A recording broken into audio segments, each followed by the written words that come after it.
Je vais vous faire un point sur les enjeux et les perspectives du SMR français, qui, comme son nom ne l'indique pas, s'appelle New World, qui fait très, très américain, mais c'est bien notre produit français. Et pour commencer, et pour remettre ça un peu dans le contexte de la journée, on va commencer par un petit tableau de chiffres extrêmement connu. Je n'invente absolument rien, ce sont les chiffres de l'AEA que je me suis juste amusé à grouper de certaines façons. Juste pour vous montrer, notamment dans la deux dernières colonnes. Et si vous regardez les lignes en gras qui s'appellent total fossile et total bas carbone, qui sont les deux façons de produire finalement aujourd'hui de l'électricité, on se rend compte qu'en 10 ans, de la part de 2000 à la part de 2018, la guerre fossile bas carbone n'a pas bougé. On a toujours des proportions à peu près équivalentes, 65-64%, face à 35-36%. On n'a pas énormément amélioré la situation dans le monde dans ces 18 dernières années. Bon, ce n'est pas extrêmement rassurant. En fait, ce que l'on peut constater, c'est que finalement, le solaire et les éoliens ont pris proportionnellement la part du nucléaire. On est passé de 17 à 10%, pendant que passé de 0 à 7. On n'est pas vraiment tout à fait dans le développement, ce qu'on imaginait ce matin, en disant on développe du nucléaire plus d'énergie renouvelable, et avec ça, on verdit le monde. Alors, mon slide est vert, mais le résultat ne l'est pas encore. Donc, les nucléaristes, dont je fais partie, ont eu un certain nombre d'idées, et en se disant notamment, un des problèmes de la promesse du nucléaire aujourd'hui, il y en a pas mal, outre le fait que c'est un produit technique et plus difficile à comprendre qu'une éolienne ou un solaire, c'est quelque chose qu'ils ont moins facilement dans la famille, c'est un peu plus difficile à expliquer, mais il y a aussi d'autres difficultés, dont une qui est le niveau de puissance. L'offre aujourd'hui dans le monde est au-dessus de 1000 MW électriques par unité. Vous êtes entre 1000 et 1650. 1150, c'est le nôtre, donc j'en parle facilement. Mais vous n'avez rien, finalement, aujourd'hui. Vous n'avez pas de centrale entre 0 et 1000. Donc vous n'avez pas d'offre, en fait, dans ce marché de puissance plus faible qui correspond à des besoins existants dans un certain nombre de pays. Du coup, un peu dans tous les pays, les gens se sont dit, pourquoi, puisque le gros acteur, finalement, ne diffuse pas comme on l'avait imaginé dans les années 2010, pourquoi ne pas regarder ce qu'on sait faire des puissances inférieures? Et c'est ça, la naissance du SMR. Alors, le titre de la suite, c'est une promesse confirmée. Pour l'instant, on est beaucoup de part et d'autre dans des initiatives et discours. Les initiatives sont d'abord sur les produits. C'est d'abord un marché d'offres. C'est-à-dire que vous avez beaucoup de gens qui sont partis avec des modèles de SMR plus ou moins développés. Je vous ai mis sur la gauche la situation qu'on trouve dans l'AEA Book, donc dans le livre de l'AEA sur tous les modèles existants dans le monde. J'ai mis en vert ceux qui nous concernent vraiment, ceux qui sont à eau légère, qui sont des réacteurs qui correspondent à des modes de production connus, et puis en dessous, vous avez tous les réacteurs, soit qui sont plutôt des maquettes de réacteurs futurs, soit des réacteurs de type Gen 4, soit d'autres filières qui ne sont pas aujourd'hui les filières avec lesquelles on fait du courant électrique. Et puis, je vous ai mis sur la gauche, sur la droite du slide, un peu l'initiative qui est dans tous les pays. Je ne vais pas m'y attarder maintenant, mais pour dire qu'il y a quelque part un engouement qui se crée en disant qu'on a des produits, évidemment, il y a des gens intéressés pour dire moi, ça m'intéresserait dans mon pays, c'est moins gros, c'est moins cher, ça a l'air d'avoir plein de promesses. Donc, regardons ça. Alors, pourquoi on ne l'a pas fait avant et comment? Vous savez que les SMR sont d'abord issus en termes de technique, de la technique de la production navale, c'est ça l'idée, c'est là qu'il y a des SMR partout dans le monde, dans les sous-marins, dans les bateaux, pour les pays qui savent le faire. Tout le monde ne sait pas le faire, dans les pays qui savent faire ça. Mais il y a un autre pari quand même assez fort dans le SMR, qui est un pari d'abord économique. Jusqu'à présent, pour améliorer le coût, on a toujours joué sur le facteur d'échelle. On fait baisser nos coûts, alors relativement à un champ contrainte constant, parce que le champ contrainte augmentant tout le temps, les coûts ne baissent pas si vite que ça. Mais à données constantes, champ contrainte constant, c'est le facteur d'échelle qui a fait baisser les coûts. Là, le pari du SMR, c'est de dire on ne bénéficie pas de l'échelle, mais on va bénéficier de 3 autres facteurs. D'abord, comme on est à basse puissance, on va avoir des systèmes beaucoup plus simples à piloter, des réacteurs plus simples, avec moins de systèmes dedans. Vous verrez tout à l'heure ce que ça veut dire, je montrerai sur le réacteur français ce que ça veut dire de supprimer des systèmes. Et soit les systèmes directement, soit les systèmes support de systèmes. Donc globalement, on simplifie le design. C'est la première chose. La deuxième chose, on fait des réacteurs modulaires. Alors dans SMR, le M a voulu tout dire dans le passé, des fois médium, des fois modular. Dans mon discours aujourd'hui, c'est modulaire. Donc c'est le deuxième volet économique, ça vous permet de préconstruire en usine, de tester en usine et de monter beaucoup plus rapidement. Vous gagnez du temps en qualité, vous gagnez du temps de fabrication, en qualité, en temps de test et en temps de montage. C'est ça le deuxième pari. Et le troisième, c'est d'avoir dans la SMR des produits équivalents en plus grand nombre qui vous permettent d'avoir un effet de série et vendre plusieurs SMR, ce qui fait que très vite, avec l'effet de série, vos coûts de production et donc vos prix doivent diminuer. Ça, c'est le gros pari aujourd'hui économique du SMR. Alors face à ça, quel est notre enjeu à nous en France? Eh bien, c'est si le marché se confirme, on ne peut pas en être absent. On ne peut pas être éliminé de ce marché. Donc il faut être présent sur ce marché si ce marché confirme ses espoirs, qui sont nombreux aujourd'hui dans la littérature et dans les échanges, dans ce que vous pouvez voir un peu partout. Alors pour être présent sur un marché, il faut d'abord choisir dans quel segment de marché on veut être. Donc en France, on a fait le choix d'être dans un segment de marché autour de 300-400 MW électriques, qui correspond en gros à des besoins qu'on a identifiés dans le monde, d'abord d'endroits où on ne peut pas mettre des grosses centrales, donc on est assez loin de la concurrence des centrales à 1000 MW. Ça nous permet aussi d'être dans un secteur où il y a beaucoup de centrales à charbon à remplacer et à arrêter, donc ça permet d'imaginer une substitution des centrales à charbon vers du nucléaire à un niveau de puissance raisonnable. Et puis vous avez des zones et des pays pour lesquels le réseau ne supporte pas de toute façon ces masses-là. Enfin, pour un nouvel entrant, c'est comme des masses financières bien moins fortes d'acheter un SMR que d'acheter un gros réacteur, même si, au niveau organisationnel, vous avez le même besoin d'avoir pour un nouvel entrant un pays organisé, une autorité de sûreté. Le SMR ne règle rien à ce problème-là. Hein. L'environnement nucléaire, c'est un environnement nucléaire. C'est au sein de cet environnement-là que le SMR apporte une variété dans notre offre. Alors je dis tout de suite, et j'ai souligné sur mon slide, donc le SMR est d'abord un produit essentiellement export. Dans les pays où vous avez des réseaux très bien maillés, vous n'avez pas intérêt à mettre un petit réacteur, puisqu'en densité énergétique, vous y perdez, et que probablement, on n'arrivera pas à avoir des SMR qui soient aussi peu chers que les gros réacteurs au kilowatt installé. Donc il y a peu de chances qu'en Europe de l'Ouest, bien interconnectés, les SMR fassent une percée. J'ai écrit essentiellement parce qu'en même temps, vendre des SMR à l'export sans en faire chez soi, ce n'est pas toujours facile. Donc il n'est pas exclu qu'on fasse un SMR en France, au moins une démonstration. C'est un sujet ouvert. Donc c'est un peu ça ce que je voulais dire là. Alors quelques mots maintenant, quand je vous ai brossé le contexte, je vais dire quelques mots du produit. L'idée, si on va être sur ce marché, c'est d'avoir un produit performant. Un produit performant, c'est d'abord un produit en termes de sûreté qui est du niveau Gen 3+. Alors le plus, c'est pour dire post-Fukushima, parce que Gen 3, ça a toujours été un peu flou. Donc ce qu'on fait de mieux aujourd'hui en termes de REP, c'est le niveau de sûreté minimum. Ça va de soi. Compétitif, ça veut dire qu'on retrouve les 3 critères que j'ai donnés. Il doit être simple, il doit être modulaire et pouvoir bénéficier d'un effet de série, donc d'avoir des usines qui fabriquent. Il doit être civil. J'ai dit tout à l'heure qu'un savoir-faire était celui de la propulsion militaire navale. Il va de soi que si vous avez des liens avec le militaire dans votre conception, vous ne pourrez pas vendre partout dans le monde et votre marché sera limité. Donc il est forcément découplé du savoir-faire militaire. Il doit donc être constructible rapidement, ça la modularité doit nous le permettre, et pourra être intégré à l'international sans modification majeure. Et ça, c'est très important parce que sinon, vous perdez l'esprit finalement de la série et l'esprit de la préfabrication en usine. Donc il va falloir trouver un produit qui puisse se vendre dans le monde sans rajouter un millier de modifications comme les gros acteurs qui ont changé de pays. C'est un enjeu très fort. Alors notre produit français Neward, c'est le temps que j'en parle un peu parce que sinon mes partenaires qui sont dans la salle vont commencer à me lancer des tomates en me disant « tu n'as pas parlé de nous ». C'est un produit qu'on co-développe à 4, donc à partir d'une préconception technique atome qui lui-même fait la propulsion navale, avec évidemment EDF en tant qu'architecte et exploitant, avec le CEA on supporte notamment tous les apports R&D car il y a pas mal d'innovations dans le produit, et puis Naval Group qui est un expert, comme chacun le sait, en modularité et aussi en fabrication de gros composants. Donc ce réacteur qui s'appelle Neward est en fait un réacteur intégré. Alors intégré veut dire quoi? Veut dire que ce que vous avez sur la gauche dans le schéma là aujourd'hui, une cuve, là il y a 4 générateurs de vapeur, 4 pompes, pas la quatrième, 4 pompes, un pressuriseur. Tout ça, c'est refondu dans une seule cuve, ce qui est à droite, qui fait 15 mètres de haut, qui a la largeur à peu près d'une cuve 900. Et tout ça est à l'intérieur. Alors tout a été à l'intérieur, bien sûr, pas par miniaturisation de ces objets-là, mais par une autre conception que je vais vous montrer tout de suite. Voilà à quoi ressemble en gros Neward. C'est assez simple. Enfin, c'est simple sur le dessin, hein. Je ne dis pas ça sur la conception. Donc, en beige, en bas, vous avez le cœur. L'eau primaire froide que je vous ai mis en bas à droite traverse le cœur.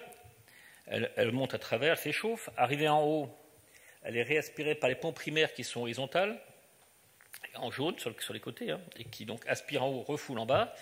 Cette eau primaire chaude traverse les petits carrés bleus qui sont des générateurs de vapeur à plaques. C'est un échange simple flux, hein, et l'eau est refroidie. Donc, côté secondaire, vous avez donc de l'eau secondaire qui rentre dans ces générateurs en bleu à plaques, qui se transforme en vapeur et qui ressort en vapeur vive de l'autre côté. Donc toute la partie boucle primaire, les pompes qu'on a vues, les 4 boucles primaires, le pressuriseur qui est ici et le petit truc vert en haut, tout ça, c'est à l'intérieur sans boucle. S'il n'y a pas de boucle, s'il n'y a pas de vape, s'il n'y a pas de pompe, eh ben, il n'y a pas de reprise de purge, il n'y a pas, enfin, tous ceux qui connaissent bien une centrale, il y a un tas de systèmes qui tombent d'eux-mêmes, tous les systèmes directement raccrochés aujourd'hui au circuit primaire, ce qui est tout à fait sympathique. Donc c'est ça le début de la simplification d'un réacteur SMR. Alors, une image un peu plus globale, donc là vous avez la partie réacteur, hein, c'est circuit primaire qui intègre donc tous les composants, et lui-même mis dans une enceinte métallique, c'est la deuxième chose sur la droite, là, cette espèce de deuxième cylindre. Vous le voyez au milieu, la cuve. Dans cette enceinte-là, vous allez trouver un certain nombre d'auxiliaires. Cette enceinte métallique est scellée et fermée dans un bassin d'eau. Le bassin d'eau lui servant de refroidissement en cas d'accident et de refroidissement ultime. C'est un refroidissement qui va être passif et qui va permettre de pouvoir se passer de moyens de secours pendant très longtemps. Ça simplifie énormément également les systèmes. Ça vous évite d'avoir plein de systèmes d'injection, de secours, etc. pour faire cela. Notre centrale, elle est en bas à gauche, c'est une centrale multi-enceinte. Il y a donc 2 enceintes métalliques dans la centrale, dans le bâtiment principal, parce que notre réacteur ne peut pas faire plus de 170 MW électriques. Donc pour en avoir 300, 400, eh bien, il en fait les 2. Donc notre centrale comporte 2 modules. Un module est une enceinte complète. Ce n'est pas 2 réacteurs dans un bâtiment, c'est 2 enceintes plongées dans le même bâtiment. Voilà le produit simplement décrit. Alors, où en sommes-nous du développement de ce produit? En quelques mots, donc c'est un projet qui avance bien.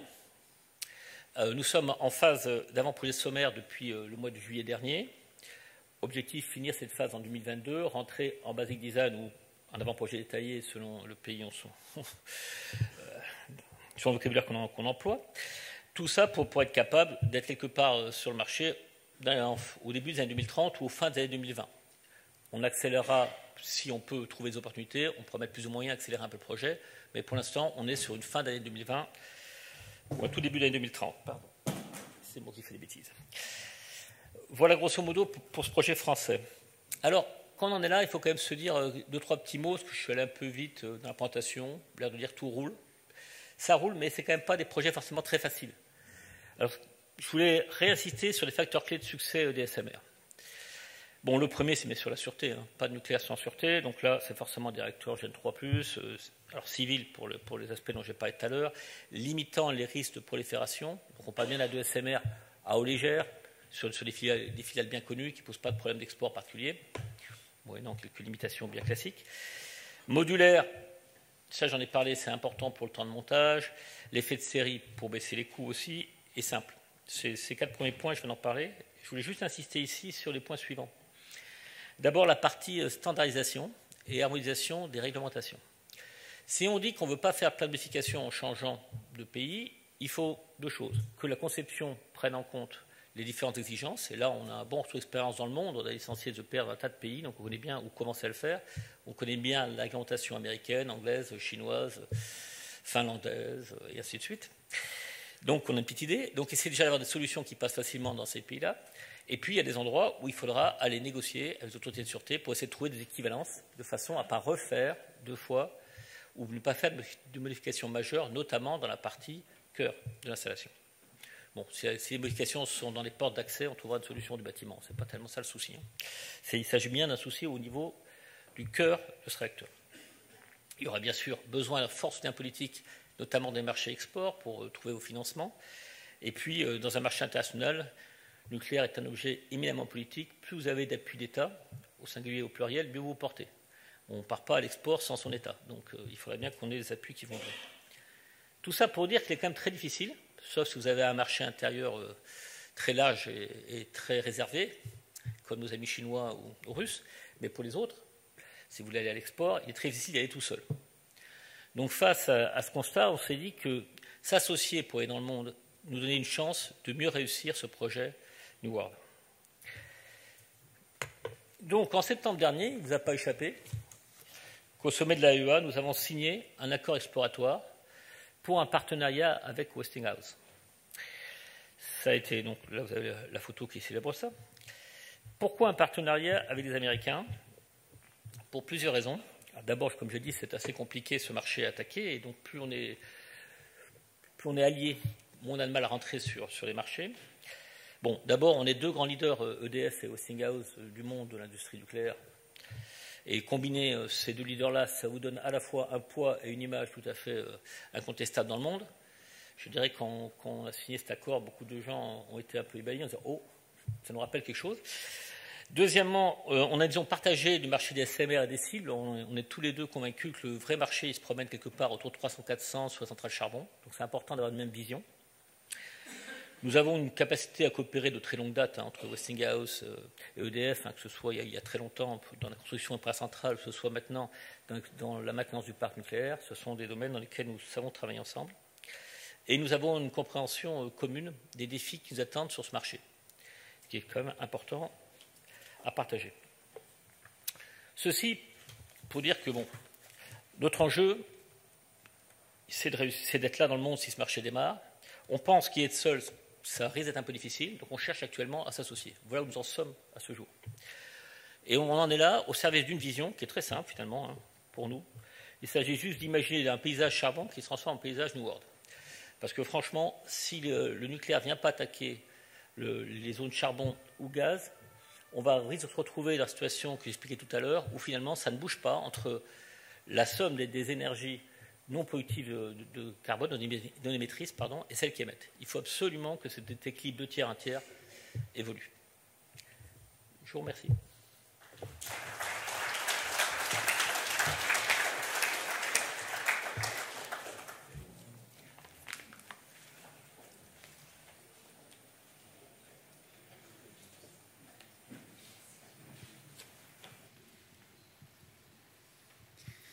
Oui, Gilles Bordier du CEA. Vous avez présenté New World comme quelque chose, comme un objet qui est essentiellement électrogène, et vous avez fait référence aussi à l'éventualité un jour d'un prototype en France. Si on voulait donner à ce prototype des objectifs qui soient un peu différents, qui soient des coproductions de chaleur, voire d'hydrogène, voire même d'hydrocarbures de synthèse ou d'autres choses, est-ce que vous pensez que ça changerait profondément la conception de l'objet, ou est-ce que ça changerait les choses que de façon extrêmement périphérique ? C'est un réacteur REP, donc avec des qualités vapeur assez classiques du REP. On peut lui faire ce qu'on veut à notre vapeur, ce n'est pas tellement le souci. Le sujet, c'est plutôt le marché, comme toujours. Ce n'est pas un problème technique, parce que globalement, ce dont vous parlez, c'est essentiellement d'utiliser de l'énergie vapeur à la sortie. Il y a un tas de façons d'utiliser. On peut même la remonter en température s'il y a besoin. Ce n'est pas un souci d'utilisation. L'utilisation, c'est le client qui la demande et on saura lui faire, une fois qu'on a l'énergie, on sait lui faire ce qu'on veut. Mais notre sujet à nous majeur, c'est quand même, si on en fait en France, c'est d'avoir un démonstrateur qui corresponde au marché auquel on va. Donc on aura quand même intérêt, si on fait un démonstrateur, à ce qui corresponde à peu près au marché dans lequel on va. Le marché où on va, c'est plutôt un marché électrique aujourd'hui. Les autres marchés étant soit des marchés de niche, soit des marchés pour des SMR de beaucoup plus basse puissance. Vous avez dans la presse, vous avez souvent des choses à très basse puissance, à 40 mégawatts, tout comme ça, qui n'est pas notre sujet. On a un sujet à 300, 300-400.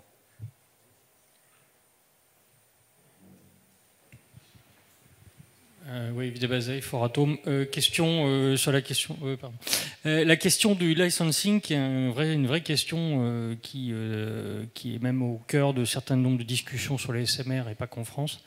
Comment vous voyez les choses? Parce que je pense qu'il faut, il me semble qu'il faudrait engager des discussions avec les autorités de sûreté, et pas que l'ASN, mais toutes les autorités de sûreté de manière concomitante, rapidement. Voilà, donc parce que je pense que c'est un facteur clé de réussite, ça vous l'avez rappelé.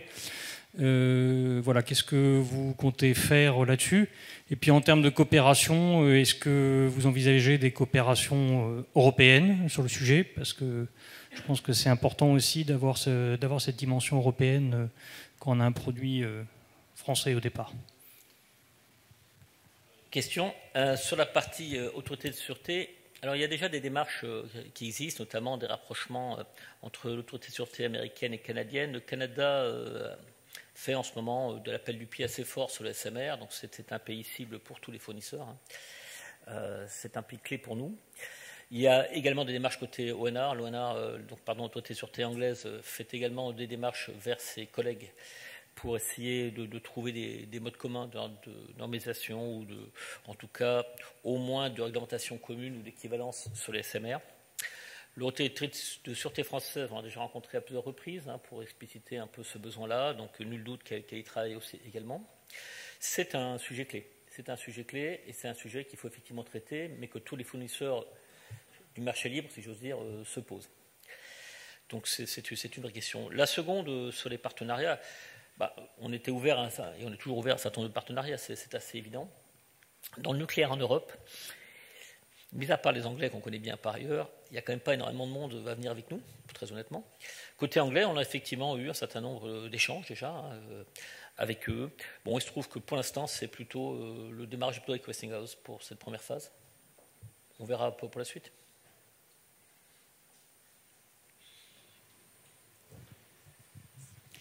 Quand vous parliez des effets, des challenges qu'il fallait relever pour le SMR, il y en a un qui est de jouer sur l'effet de série. Les chiffres qui circulent, c'est que l'effet de série, il joue vraiment à partir du centième. Est-ce que c'est l'ordre de grandeur que vous avez en tête ou pas? Sachant qu'effectivement, on en met deux on met 2 modules dans une tranche. Merci. Et la question. Alors, ce n'est pas le sujet facile, mais ce qu'on parle de cette série, ça dépend quand même énormément du type de pièces que vous fabriquez, pour être très clair.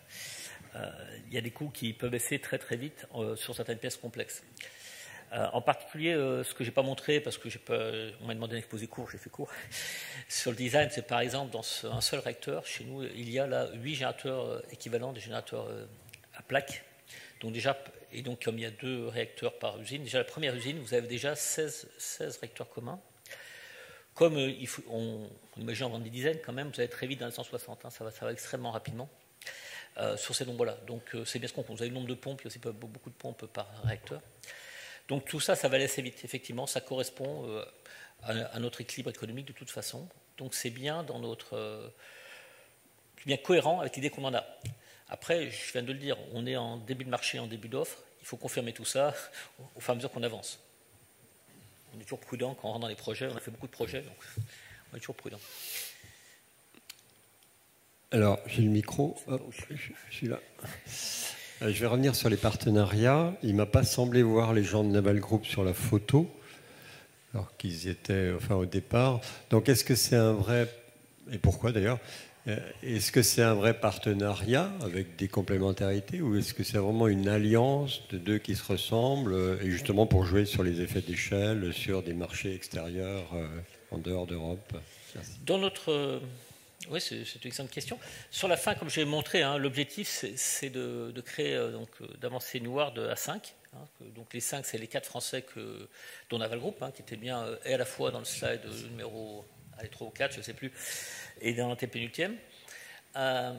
Donc c'est bien sûr Naval Group, Technicatom, le CEA, EDF et Westing.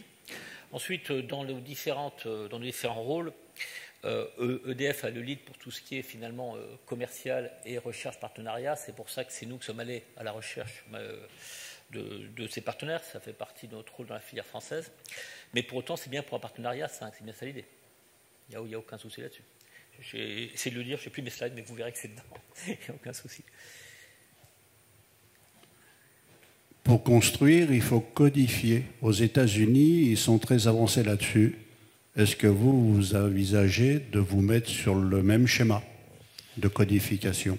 Alors, les questions de codification sont d'ailleurs, on pourrait encore complexifier le débat avec les questions de code scientifique, mais on va s'arrêter aux codifications. Les questions de codification sont extrêmement claires et à la fois extrêmement complexes. Elles sont complexes à résoudre et claires à poser. Bon, il y a en gros 2 gros systèmes de codification, la SEN pour nous, et puis le système à base d'ASME aux États-Unis qui a en plus un petit cadre réglementaire. On a 2 pays qui se protègent bien. La France qui ne laisse pas trop rentrer l'ASME quand même, en réacteur entièrement ASME, on aura un peu de mal. Et les États-Unis qui ne laisseront pas rentrer un réacteur FSEN. Bon, ça c'est l'histoire. Et puis il y a tout le reste du monde. On vise quand même tout le reste du monde. Dans le reste du monde, on peut choisir la codification qu'on souhaite en fonction du montage qu'on a. On n'en est pas encore là. Nous sommes qu'en phase d'avant-projet sommaire. C'est maintenant qu'on va réfléchir à la codification en fonction aussi des cibles, et notamment de la tête de série pour ce qui est la première construction, qui va jouer un rôle important dans ce choix.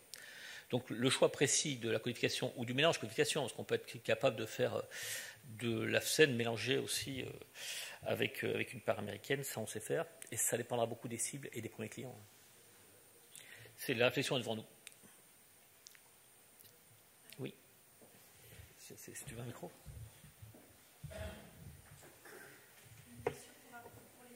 C'est important d'avoir un grand pays. Nous, l'avantage des États-Unis, de la Russie et de la Chine.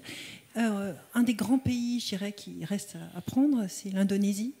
Donc, est-ce que vous avez des discussions avec l'Indonésie et quelles sont les possibilités là-bas? Je ne ferai pas trop de discours commercial aujourd'hui quand même, pour différentes raisons, parce qu'on est très en amont, mais l'Indonésie fait bien partie de nos prospects, pour être clair, ça je peux le dire très clairement. Ça en fait vraiment partie. C'est partie des zones qu'on regarde avec attention, et avec qui on échange du coup, bien sûr. Indonésie, Canada sont des zones très intéressantes pour les SMR.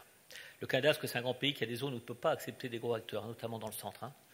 Et s'ils veulent vraiment décarboner, ils vont être obligés de passer au SMR, parce qu'ils n'ont pas de réseau dans la partie centrale qui leur permettrait de le faire.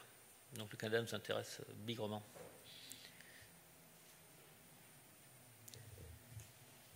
Oui. On voit des déclarations de pays de l'Est, principalement, la République tchèque, enfin d'autres pays. On voit des déclarations de pays de l'Est qui parlent SMR, enfin la République tchèque, ou d'autres pays qui disent qu'ils veulent travailler avec les Américains maintenant. Donc on ne sait pas exactement avec quoi, la Pologne ou la Roumanie. Donc est-ce que ça veut dire qu'on va voir des SMR américains arriver bientôt? Enfin, comment vous voyez les choses? J'ai pris pour habitude de ne pas parler de concurrents. C'est une vieille habitude que j'ai depuis que je suis jeune. Je ne parle pas du nom de concurrents, je ne le cite pas. Mais on a un concurrent qui est très agité et qui fait le tour de tous les pays du monde, un concurrent américain, qui n'est pas un industriel d'ailleurs, qui est plutôt quelqu'un qui vient des facultés et puis une start-up, qui n'a pas l'habitude réellement de construire, mais qui a conçu, en tout cas sur papier, un produit assez avancé, et qui arrive finalement à dire que son produit sait tout faire et pas cher, et qui en plus le vend à un niveau de puissance important. Le produit dont je parle est autour de 600 MW, donc très proche de la moyenne puissance. Ça perturbe un peu la compréhension de tout le monde. Tant que vous êtes sur du papier et que vous faites un bon marketing, tout nous intéresse. Si les pays d'Europe centrale veulent des SMR, on sera prêt à en proposer. Cela dit, pour plusieurs d'entre eux, il est très probable que les réacteurs classiques de puissance soient la meilleure solution. C'est un avis personnel, là. J'engage que moi là-dessus, à ce stade. Mais il est très probable que la bonne solution pour eux soit plutôt la puissance. Ils ont quand même des réseaux suffisants pour avoir des réacteurs quand même qui produisent plus, quoi. Surtout si on veut baisser très vite le taux de charbon, enfin si on parle d'un pays où était notre président il n'y a pas longtemps, il vaudrait mieux mettre un peu de puissance que du SMR, sinon ça va être très long. Probablement.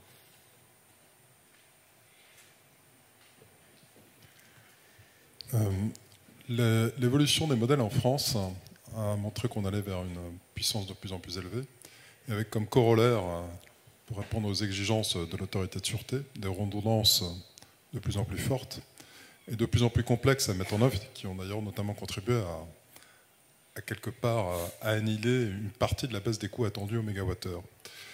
Est-ce que le fait de prendre le parti d'aller vers une plus petite puissance a permis de revisiter justement le type d'approche en matière de sûreté? Et donc, si la réponse est positive aussi, peut-être le discours vis-à-vis de l'acceptation du public. Il y a en fait deux éléments dans votre question. Il y en a un qui est lié à est-ce que les exigences vont vraiment évoluer ou permettre, on ne va pas les régler de façon plus simple. Enfin, je ne me fais pas d'illusions, les exigences en France sont les mêmes, elles sont peut-être un peu supérieures. Chaque fois que vous avez un prix nouveau, l'exigence monte, et c'est assez logique qu'on nous le demande. Par contre, si on a un design plus simple, ça va être facile d'y répondre. On aura une complexité système moins forte, parce que le design d'origine est plus petit. Alors, il y a une deuxième question qui est l'acceptation sociétale du produit. Elle est fondée sur deux aspects. Je pense que le SMR devrait pouvoir, et en tout cas c'est un objectif qu'on s'est fixé, ne pas nécessiter de PPI en dehors de ces barrières, de façon à pouvoir être beaucoup plus proche de l'habitation et arrêter d'avoir toute les discussions franco-françaises qu'on a sur les 2-5 km autour d'une centrale. Si on peut concevoir, et c'est un objectif, un SMR qui finalement, même l'accident grave, ne nécessite pas de contre-mesure à l'extérieur du site, l'acceptabilité serait bien plus forte. Et c'est un objectif qu'on s'est fixé en franco-français. Alors, on ne l'a encore pas vendu aux autorités, donc on va dire ça, que c'est un objectif pour l'instant, mais c'est quelque chose qu'on voudrait arriver à démontrer, parce qu'on pense que l'acceptation serait importante, non seulement en France, mais dans tous les pays du monde où on veut vendre, puisqu'on veut d'abord vendre, je disais, un peu partout.